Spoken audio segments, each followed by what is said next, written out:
En étant moins énergivore, en consommant moins, on apportait notre pierre à l'édifice aussi, environnemental.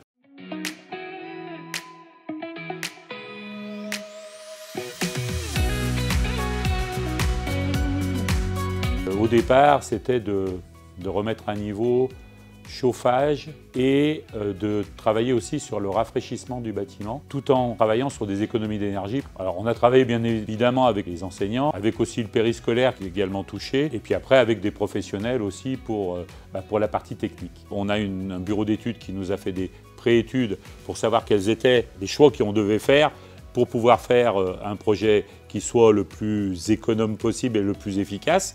Et puis par l'agence départementale d'ingénierie sur l'autre partie, puisqu'on a construit aussi des modulaires pour pouvoir faire les phases de transition, pouvoir accueillir les 8 classes du bâtiment rénové.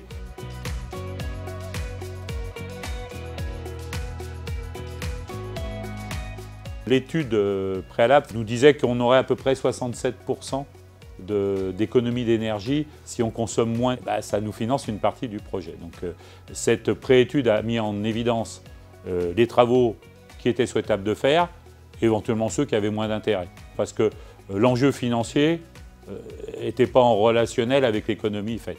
Alors il y a eu évidemment toute la partie chauffage, rafraîchissement. On a éliminé tout ce qui est énergie fossile.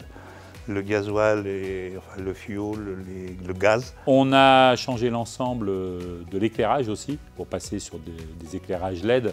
Donc on a isolé à la fois le toit, les murs, on a refait du doublage. Puis enfin, il y avait aussi le traitement d'air, pour être conforme aux nouvelles normes, notamment de contrôle de CO2, pour qu'on apporte suffisamment d'air nouveau, pour pouvoir avoir toujours la bonne quantité de CO2 dans la salle de classe.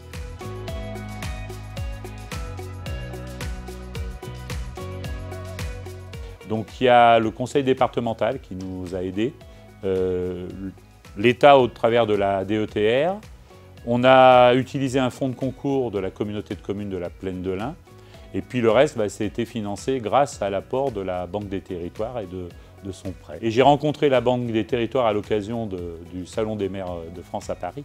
On est resté en contact et on a monté les projets ensemble. Les freins, on n'en a pas eu énormément, mais c'est toujours un peu la lourdeur administrative. Permis, etc. Bon, il y a toujours des choses qui sont un petit peu compliquées. Aussi, la recherche des aides, c'est pas toujours évident. Et bon, il y a des choses qu'on a eues, des choses qu'on n'a pas eues.